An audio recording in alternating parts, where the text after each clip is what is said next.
आवाज क्लियर आ रही है? आवाज क्लियर आ रही है? Type in chat box.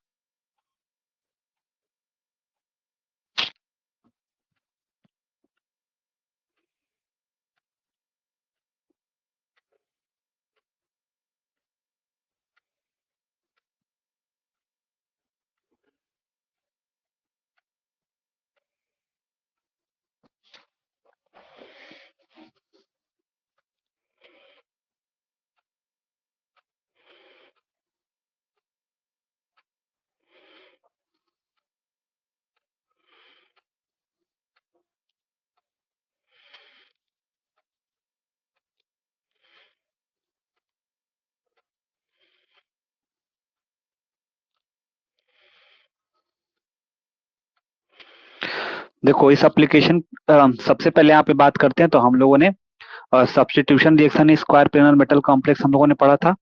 Oxidative followed by reductive elimination हम लोगों ने देखा था।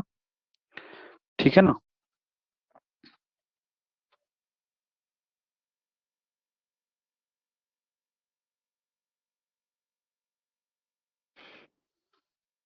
हेलो, अभी सभी लोगों में आवाज क्लियर आ रही है? एक बार चेक कर लो, फिर उसके बाद स्टार्ट करते हैं। Hello.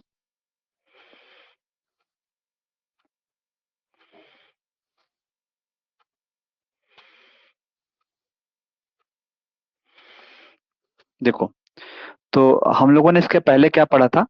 Substitution reaction in square planar metal complex क्या होता है। फिर उसके बाद हम लोगों ने क्या देखा? Oxidative addition followed by the reductive elimination देखा हम लोगों ने। फिर उसके बाद क्या देखा? न्यूक्लियोफिलिक सब्स्टिट्यूशन रिएक्शन देखा हम लोगों ने कि न्यूक्लियोफिलिक सब्स्टिट्यूशन रिएक्शन क्या होता है, इलेक्ट्रोफिलिक सब्स्टिट्यूशन रिएक्शन क्या होता है।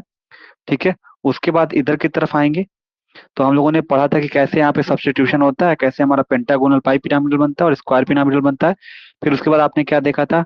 डायरेक्ट पाथ क्या होता है और सॉल्वेंट पाथ क्या होता है। इसके अंदर आप लोगों ने देखा था सब्स्टिट्यूशन रिएक्शन में डायरेक्ट पाथ क्या होता है और सॉल्वेंट पाथ क्या होता है। फिर हम लोगों ने देखा था ट्रांस इफेक्ट क्या होता है। ट्रांस इफेक्ट के एप्लीकेशन के बारे में देखा था। इस पे जो क्वेश्चन आते हैं वो कि कैसे कैसे पूछे जाते हैं और कैसे आप सिंथेसिस करते हो हर एक चीज का। फिर आप लोगों ने क्या पढ़ा था कि हम लोग कैसे डिस्टिंग्विश करते हैं किसी सिस और ट्रांस आइसोमर का। तो दो एग्जांपल लेके कैसे प्रूफ किया गया था, इसको भी आपने देखा था। ठीक है।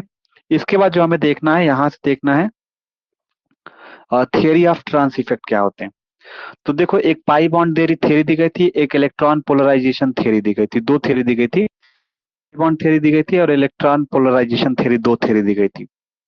ठीक है। यही दो थ्योरी आपको यहाँ पे आज के क्लास में देखना है कि वो दोनों थ्योरी क्या थी। ठीक है।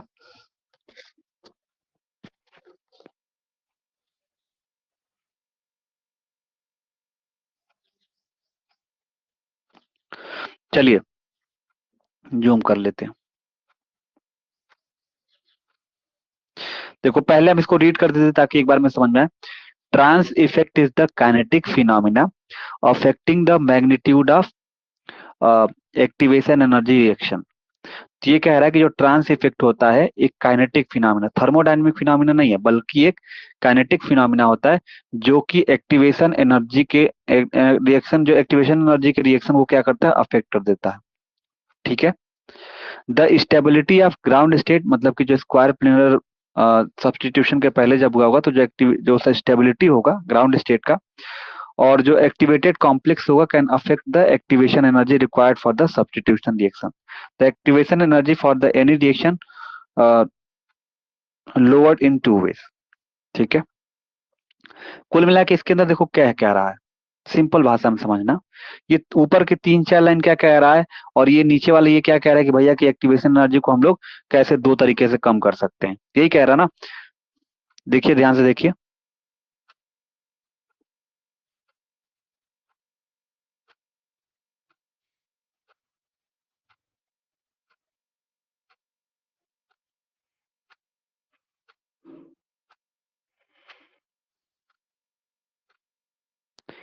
देखिए, ये कह रहा है कि भैया जो ट्रांस इफेक्ट होता है हमारा, ट्रांस इफेक्ट हमारा जो होता है एक तरीके का काइनेटिक फिनोमिना होता है।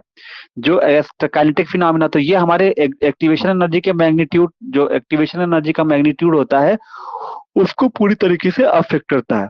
तो भाई जाहिर सी बात है, हमारा जो ग्राउंड स्टेट होगा जाहिर सी बात है दो होगा, एक हमारे पास ग्राउंड स्टेट होगा और एक हमारे पास क्या होगा, एक्साइटेड स्टेट होगा।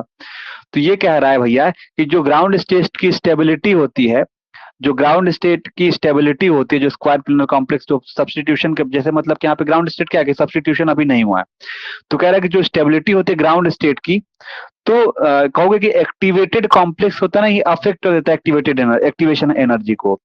तो यही कह रहा है ना कि जाहिर सी बात है कि अब ग्राउंड स्टेट में था, तो इसके स्टेबिलिटी को अब देखा जाए तो इसकी स्टेबिलिटी मतलब ये तो पहले स्टेबल है ना, क्योंकि ग्राउंड स्टेट में सब्स्टिट्यूशन रिएक्शन हुआ नहीं है। तो यहाँ पे अगर देखा जाए तो जो एक्टिवेशन एनर्जी होता है, जैसे एक्टिवेट करोगे ना तो ये क्या करेगा, पूरी तरीके से डिस्टर्ब कर देगा। जैसे ही एक्टिवेट होगा तो तुरंत ही अनस्टेबल हो जाएगा, तो एक्टिवेट होकर ऊपर जाना चाहेगा ना तो ये पूरी तरीके से अनस्टेबल हो जाएगा। इसको क्या करना होगा, यानी कि एक्टिवेशन एनर्जी मतलब बढ़ रहा है, तो हमें जाहिर सी बात है एक्टिवेशन एनर्जी को हम लोग जब कम करेंगे तो हमारी स्टेबिलिटी बनी रहेगी। तो हम लोग एक्टिवेशन एनर्जी को दो तरीके से कम कर दिया जाएगा, ताकि हमारा क्या रहेगा कि ये स्टेबिलिटी बनी रहे, ग्राउंड स्टेट में रहे, और सब्स्टिट्यूशन रिएक्शन मतलब कि जब ग्राउंड स्टेट में रहता है तो स्टेबल रहे। तो ये कह रहा है कि आप कैसे लोअर कर सकते हो एक्टिवेशन एनर्जी को, तो कहोगे by raising the energy of ground state of reactant by weakening the metal ligand trans effect. ठीक है।